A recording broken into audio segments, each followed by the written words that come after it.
Want to say to the audience, puppy? Huh? Ah. Huh? Hello. Say hello. Hello, my name is Ricky. Hello, my name is Ricky.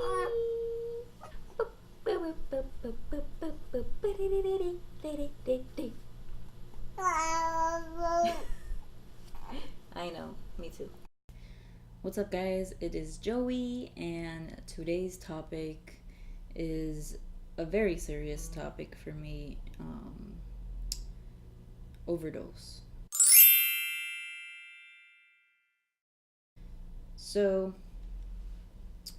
I'm 31 years old, and I was born with spina bifida. If you don't know, welcome to my channel if you're new. So, I was born with spina bifida. If you don't know what it is, it's when your spine doesn't close up when you're born. They take you from your mama, and then they close up your spine. I was also born with club feet, so I had to get surgery for my feet. And then I've had leg braces all my life. Will always have leg braces for balance and support. Long story short, spina bifida is like a life-threatening birth defect. It's there for your whole life. You basically end up with chronic pain because it's always something. It all has to do with your nervous system, and your nervous system controls everything in your body. So if something fails in your body, you're gonna feel it. I've had surgery from head to toe. I've had surgery in my bladder, my feet, my head, my stomach, about everywhere. So, overdose. I've never overdosed. I never got to that level of overdose. But I found out that Mac Miller died. And Mac Miller is one of my favorite rappers. And it's so crazy because I just saw his last performance last night. I saw all his interviews and everything he was talking about, and I was thinking, wow, he's doing well. He took that breakup well with this chick Ariana Grande. I'm nosy like that, especially when it's like a celebrity couple, and if it's someone that I really like music wise. Very great artist, Mac Miller, and so it's really, really sad. When I saw it on my feed, my Facebook feed, I was like, what? No, that's a lie. Nah, that can't be true because he's so young. But yeah, he died, and it's so heartbreaking because before that it was Demi Lovato, and I've been so concerned about Demi Lovato because I've been following her, and I saw her documentary, and it's just so sad. It makes me sad. Not only that, in my family there are people that don't really like to stay sober. So it's in my family that's very close to me, and I'm very familiar with drugs and stuff like that. And me personally, going through chronic pain, I was addicted to painkillers at a young age. I was in my 20s.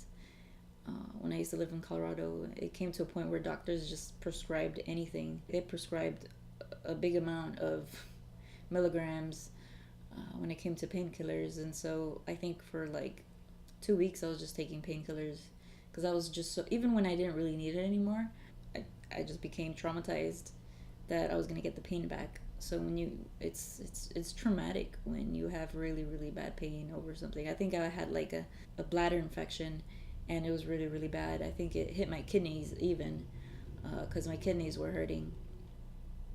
And then I was in a horrible relationship. I think that night when it all started, he wouldn't take me to the hospital because he didn't think it was a big deal. So I thought that was fucked up. Just back then I didn't have the proper support. I felt alone and stuff like that with all the pain. I didn't have empathy or compassion.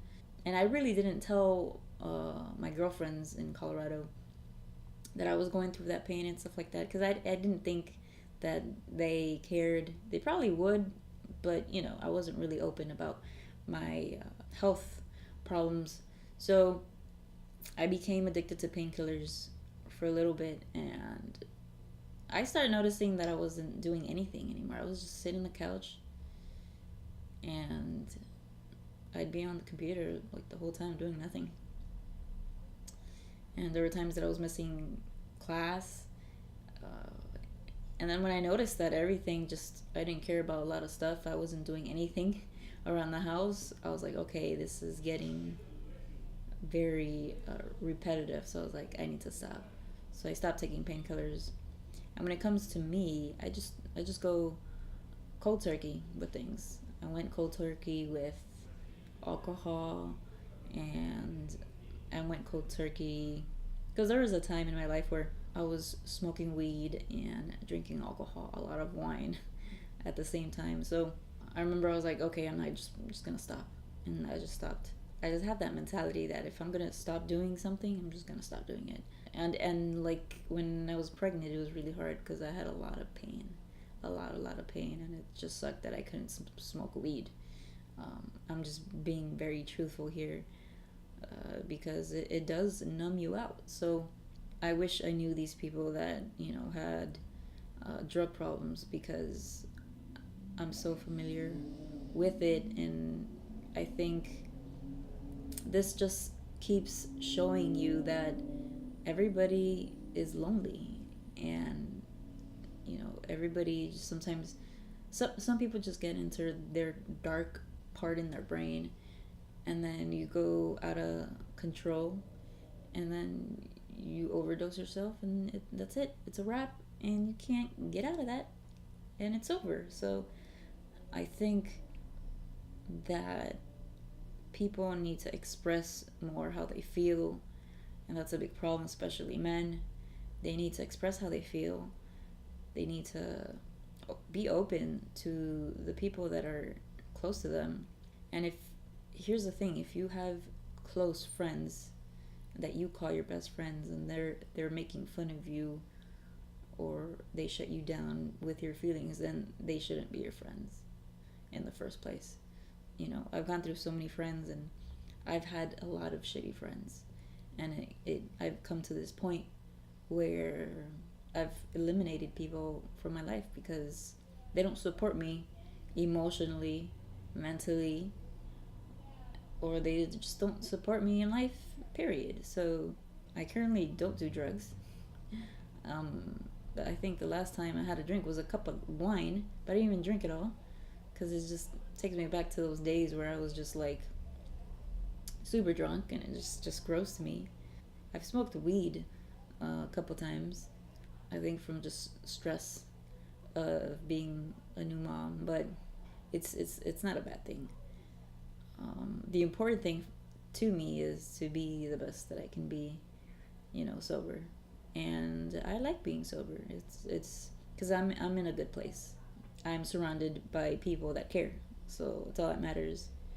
And I know there's still people that, like I said before, I do have family that are addicted to drugs, and I just keep my distance, and you just respect their choices, and they respect you back, and it is what it is. You just don't talk about it because they're not going to change, and you keep it moving. I think people need to be more open with the way they feel, and this world is hard, like what Mac Miller said. This world can get hard. It doesn't matter how much money you have. It doesn't matter how many things you have in this world. Materialistic shit don't mean anything if you're not happy. So, it is what it is. Do you know anybody who's addicted to drugs? Tell me what you think. Tell me what you think about Mike Miller's death and that whole situation. And that's that. Thank you guys for watching. Thank you for the new subscribers. And on to the next video. Bye, guys.